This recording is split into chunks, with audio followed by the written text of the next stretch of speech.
I live near County Road 6, and this happened on a Friday night when I left home after a huge fight with my husband. I drove down the empty highway, not knowing which way I was going. Then, at one point, I had to stop because tears were clouding my vision. I cried like a 6-year-old, sitting in my car for hours, then finally decided to pull over for the night. After driving for a few more minutes, I found this moderately looking hotel on the side of the road. It wasn't very expensive. The staff was quiet and showed me to my room. I threw my bag on the dirty sofa and went to take a hot shower, thinking it would calm me down. But when I came back to that cold bed, stress caught up to me. I have suffered from sleep paralysis on and off since my early 20s. It only happens when I am emotionally overwhelmed. For those who have never had sleep paralysis, it's a horrifying state to be in. My mind stays awake, while my body shuts down, trapping me in between.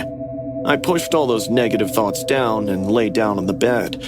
I was already exhausted, and not to mention, emotionally drained. So within a few minutes, I dozed off.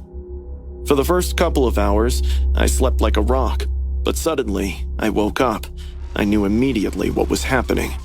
My eyes were open, fixed on the ceiling. My chest felt crushed beneath a heavy, invisible weight. My arms and legs were numbly locked into place. My breathing came in shallow, panicked gasps that did not feel like they were getting enough air into my lungs. I realized I'm having another episode of sleep paralysis. The room felt colder than it should have been. The heater hummed weakly by the window, but the air against my skin was sharp, biting. At first, I noticed the bathroom. The lights were off. Immediately, I felt like something wasn't right in here. I never, ever sleep in complete darkness. I clearly remembered turning that light on before I went to bed. I also remembered hesitating at the switch. Now, the bathroom doorway was filled with thick darkness. I was trying my best to wake myself up, but I knew I couldn't because it wasn't something I could control. I was waiting for the moment to pass by when I felt a gush of wind on my face.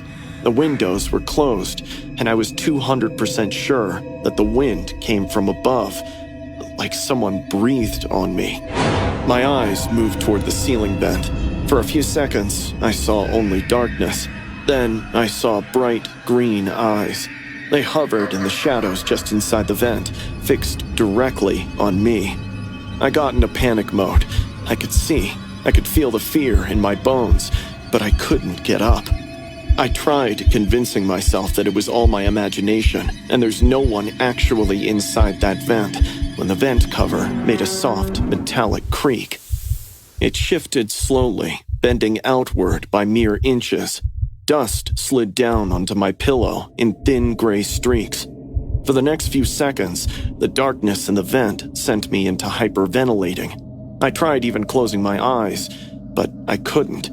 I kept staring at the dark vent, still believing I imagined those eyes, when a head slowly popped up.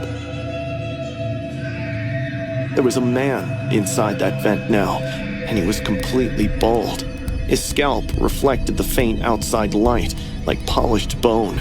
There were no eyebrows above those glowing eyes, no eyelashes framing them, no stubble, no pores. His face looked wrong in a way my brain could not process. His breathing was wet and heavy, echoing faintly inside the ducts. He just watched me for God knows how long. Then his shoulders pressed through. I heard his bones cracking as his upper body started coming down from the vent. I wanted to scream and run away as far as I could, but again, I was glued to the bed like a statue. Slowly, he dropped his arms down from the vent. It was too long. His fingers were thin and bony, the nails slightly darkened. His hand descended inch by inch. He was reaching out to me. My entire body got covered in sweat, but he didn't stop, just kept spreading his arm in my direction. I could feel cold rolling off my skin. The expression on his face was horrible. It was like he just wanted to get to me. My throat moved. No sound came. Suddenly, his index finger stopped less than an inch from my nose.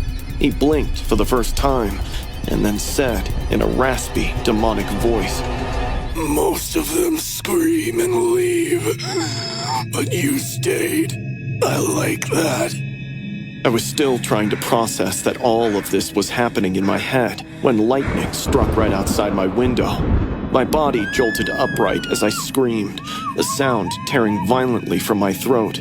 The bathroom light was on, and as I looked at the vent, it was sealed. The room was empty. I didn't spend a second more in that room, ran straight to my car and stayed in till sunrise. When the sun finally broke through the trees, I drove away to my sister's house. On the way, I told myself the same thing over and over, that it was all hallucinations.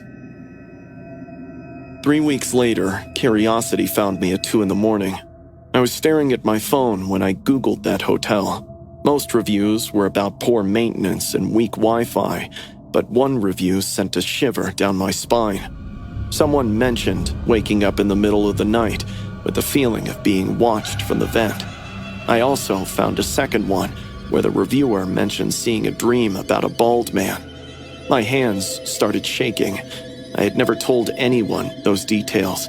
To this day, I do not know if what I saw was real, but sometimes, when I lie awake at night, I feel a cold draft fall straight down to my face. It gets me a pill to fall asleep after that.